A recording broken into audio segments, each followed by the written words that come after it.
analytical nerd said this is the wrong decision. Did you agree? No, I mean, it was the wrong decision. So here's the deal. I want to be fair here because every weekend in the NFL, coaches make decisions this wrong in the conservative direction. Yeah. And it goes without mention. Nobody notices. We're just used to it, right? People make the too conservative decision that cost their team 4 or 5 percentage points of winning the game, and we ignore it. So I don't think it is cataclysmic. I don't think anything like that. But it is one of the reasons why, in a huge spot, the Lions make me nervous. Because this harkened, he was going for 4th the whole game. Yep. And there were 2 that he went for. I was live texting Danny Parkins during it, and then he shared my text. I don't like when he does that. Now I know how you guys feel when I do it to you guys. Off the record yeah, evidently. And one of them, a 4th and goal one, I wouldn't have done it, and he got the touchdown. Another one, a 4th and short on his own 30, I said I wouldn't have done it, and he got stopped. But like those were, I understood the logic there. The reason this last one I thought was problematic was for 2 reasons. One is it was a ton of risk with minimal reward.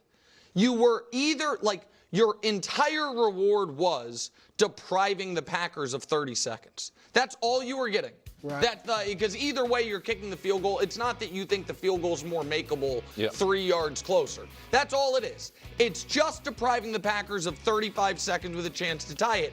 And the risk is 0 points. And so it reminded me. The risk is losing. Well, yeah. No. Getting 0 points and then losing. Right. Yes. Yeah, of course. Like losing in regulation. Yes, absolutely. I should have said that. It reminded me a lot of the 2-point conversion against the Cowboys, which that was an emotional decision from a place of anger. It felt like he was mad at the refs. Mm-hmm. This was an emotional decision from a place of hubris. We're just going to get it. And that is, I'm fine with that to a degree. In that spot, Brew, there was so little gained from it because if you just kick, it's Packers ball, 38 seconds left, no timeouts. And last point, I feel like there needs to be a small adjustment when you're Dan Campbell, coach of the underdog Lions, and Dan Campbell, coach of maybe the best team in the league, Lions. When you're the underdog, you need to add variance. You need to be riskier. Not a full change, not like go away from who you are, but recognize, okay, so if we give them the 30 seconds and it goes to overtime, guess what? We'll win. We're better than them. This felt like they were afraid of that, and they shouldn't be. A little bit. Yeah. Did it work? Yeah. Then it was the right decision. What are we talking about? Now, I am with you. Yes. I would not have done it. No. All right. I would not have done it because, and he talked about trusting, and he's right. I trust my guys. I trust my O-line. I trusted Knuckles David Montgomery to get the yardage. But trust Goff not to fall down, but he did. Well, people have said, and it's true, in college, Goff is down. Because when he hit the ground, he had to be touched. Yeah. But in the pros, obviously kept playing. But you could look at it like you didn't trust your defense.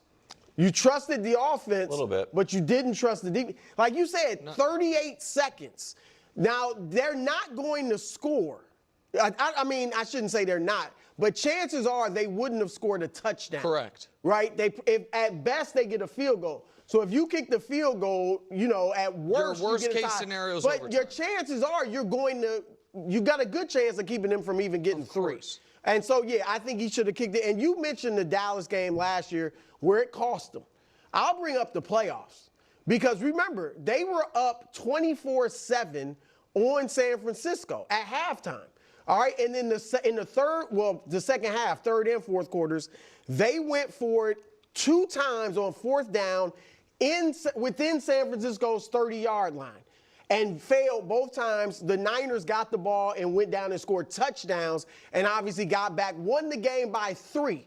So he left 6 points on the board. You never know how a game's going to play out, but he left 6 points on the board. Okay, so let's talk about this because I still think people are kind of getting a little lost in this conversation. And this is one of the great things of making videos as much as I do, because I had this conversation already, with the herd, and, heard what Colin Cowherd said, made the video, shared my opinions, and then I read the comments. And so now I get to see what everyone is saying. And, Colin has also said, hey, this is not good. You're being too aggressive. And so now I get to see in real time what all the Lions fans are saying. And now I get to make this video and address some of those things directly. I think there's some confusion here. Because on one side, people are kind of looking at this and saying, this is who Dan Campbell is. This is the Lions team. This is what it is. Live and die by the sword. No one is saying that to not be aggressive. No one is saying to not go for it on 4th down. But it's just being a little bit more situational about when you do it. It doesn't have to be every single time. It just doesn't. And just looking at the outcome is a silly way of doing it. I could close my eyes and cross the street and not get hit by a car. Does that mean that it was smart? Does that mean, hey, you can't argue with the outcome? You can't argue with it. It worked. You crossed the street and you didn't get hit by a car. It's like, well, that doesn't make sense. So just because the outcome worked, we've seen plenty of times when the outcome didn't work, as they highlighted against the Cowboys, against the 49ers. So it can't always just be what the outcome is. Now, on one side, what Nick Wright said was maybe correct, but also wrong, and why the Lions can do it in the first place. Because he said, the Lions going for it like this on 4th down, this is why it makes me uncomfortable in like a big game. And it's like, yeah, the fact that you... Because the defense is uncomfortable too. The coaching staff for the opposing team is uncomfortable too. Think about it. The Packers wanted them to kick a field goal. That's what the Packers wanted. Think about it like this too. Nick got in this whole debate when it was the Eagles versus the Falcons, and the whole, do you run a play? Do you do a little throw to Saquon Barkley? And he said every single person on the Atlanta Falcons wanted Jalen Hurts to throw that pass rather than hand the ball off. And that's why he was saying that the Philadelphia Eagles made the wrong decision. That was his argument. Right or wrong, it doesn't matter. That was his argument. And so now here, if you're a Packers fan and watching this game, you do not want them to go for it on 4th down. Because you have a feeling if they go for it on 4th down, if it's 4th and inches, 4th and 1, 4th and 2, yeah, you're believing in your defense and saying, come on, but you feel uncomfortable. You're like, oh my God, all they do is need like a yard. You want them to kick the field goal.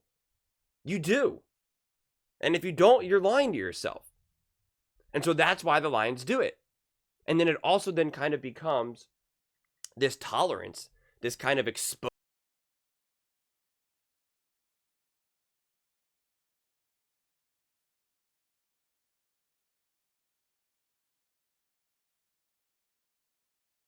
This team is not afraid to ever go for it on 4th down.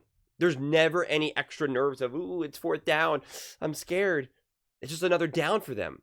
They just get after it. But also, so again, that all can be true. And obviously I believe in that side. But the other side can be true as well. Multiple things can be true. I don't know why people think we have to be in such a black and white world in that regard. Multiple things can be true. It could be the right decision and it could also be the wrong decision. It also has to be situational. Another comment that I keep seeing is a lot of people are bringing up the Buffalo Bills versus the Chiefs. They're like, well, why is it okay that they went for it on 4th and 2? And the Lions, it's not okay for the Lions to do it. And it's like, the Bills did it. And because no one was complaining about when the Bills did it. First off, the score was 23-21. The Bills were winning. And there was 2 minutes and 27 seconds left. So if they just kicked a field goal, Kansas City would have 2 timeouts and the 2-minute warning and Patrick Mahomes and Andy Reid. That's and the Kansas City Chiefs as a whole. That's who's on the other side of the ball. That's what they have. So yes, giving Patrick Mahomes essentially 3 timeouts, and the Kansas City Chiefs and Andy Reid, yeah, that's a lot That's a different scenario than going up against Jordan Love and the Green Bay Packers. As Colin pointed out, Jordan Love has less starts than Mac Jones right now. So it's just completely different. Not to mention, a field goal for the Lions gives them the lead now, rather than keeping it neutral. Whereas the Josh Allen and the Buffalo Bills, if they didn't get that fourth down, they still had the lead. They were still winning, and a field goal still makes them, a touchdown still loses it for them. So it's just, it is a different scenario. Not to mention, it is also Josh Allen. I have been singing the praises of Jared Goff. I've been singing the praises and defending him. And I was like, I'm excited for when Nick Wright says he's a civilian. Because you don't watch that game and see Jared Goff being a civilian at all. You see him being a superstar. You see him being Captain America. But Josh Allen's Josh Allen, okay? There's levels to this. Josh Allen is Josh Allen. And you can see what goes wrong. This was another perfect example because you saw Jared Goff go down. He fell. That's what can happen. We saw against the 49ers in the playoffs game. It was a great pass and a great call, but they dropped the ball. Those things can happen. That is the inherent risk of going for it. So it's not always the right decision, and it's okay to talk about it. When I see some Lions fans do, like, they want to gatekeep the conversation, or if we have this discussion, they automatically, say you're just being a hater or this or that. And if you want to say that Nick's being a hater, which I actually don't think so, but I understand because Nick has given hate on this team, but it's like, I haven't. I've been praising them and saying that they're the best team in the NFL. So certainly when I kind of raise some concerns, it's not, being a hater. They made fun of Colin saying, oh, he's just an old boomer, can't think outside the box. And it's like, well, that's not.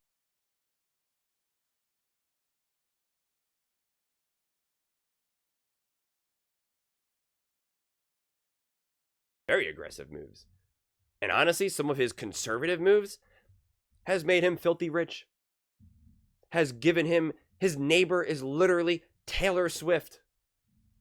Okay, so it's like, conservative isn't always the wrong move. It's a balance.